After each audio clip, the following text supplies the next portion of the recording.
Ce shiur-là est dédié pour la tchouva de Yoram Yona Ben Meir Bezrat Hashem. Très rapidement, avant que Mashiach vienne. Enfin, dès maintenant, mais vite parce que Mashiach il arrive. Alors, une question qu'on nous pose, c'est une question sur la cacheroute.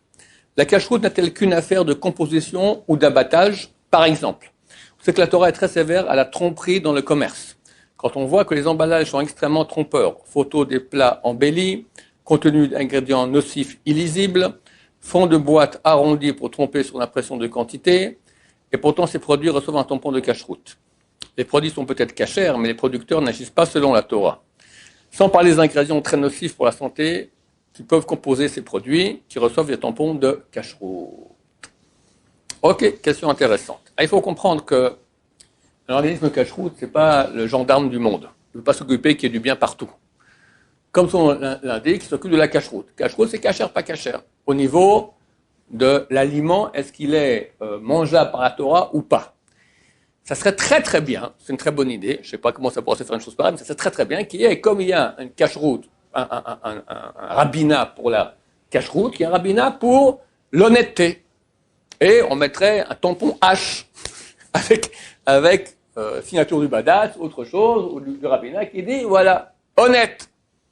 Comme ça, c'est pas que tu achètes le paquet de chocolat, tu rentres à la maison, puis en fait, tu vois qu'ils ont mis de la mousse, là, puis tu as 2 chocolats à la place de 12 que tu croyais, ou autre chose du même genre. Mais ce n'est pas le rôle du rabbinat de la cacheroute, c'est du rôle du rabbinat de l'honnêteté, qui n'existe pas encore. Et on ne peut pas substituer l'un à l'autre et demander au rabbinat de la cacheroute, occupez-vous aussi de l'honnêteté. Il dit, c'est pas mon job. Moi, mon job, c'est cacheroute. D'accord? En ce qui concerne les ingrédients nocifs, ici en Israël, ils mettent déjà, il y a des grands disques rouges comme ça, où ça contient trop d'huile, où ça contient trop de sel, ou trop de sucre, d'accord, etc. Donc déjà, au niveau du truc nocif, c'est déjà marqué par l'État. Il faut savoir que là aussi, le rabbinat ne peut pas être plus royaliste que le roi. On sait aujourd'hui que le ministère de la Santé, ce sont des ministères tordus qui sont plus des ministères de l'assassinat plutôt que le ministère de la Santé. Mais néanmoins, au niveau officiel, je ne peux pas dire si le ministère de la Santé autorise cet aliment sur le marché, je ne peux pas aller moi dire non autorisé au nom des naturopathes, au nom des verts, au nom de... D'accord, nous, le monde religieux ne peut pas être plus royaliste que le roi et il se cale sur les critères du ministère qu'on appelle ministère de la Santé, je rappelle bien. Bientôt, tout le monde comprendra à quel point ce n'est pas le cas.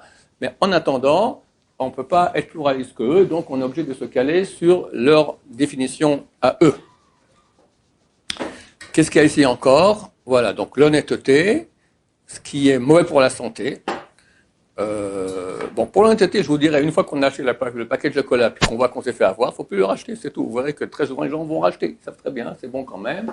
Et ils rachètent, sachant que quand même, c'est malhonnête, mais tu vois que les gens achètent quand même. On sait avoir une fois. Donc, je ne sais pas s'il faut vraiment... Mais c'est vrai que ça vaudrait beaucoup la peine de créer un rabbinat de l'honnêteté avec un H, d'accord, un grand H, ou en hébreu peut-être avec un kaf, la kenout, d'accord, pour savoir qu'effectivement, il y a ici des produits qui sont honnêtes, ce qui est hélas tellement rare aujourd'hui.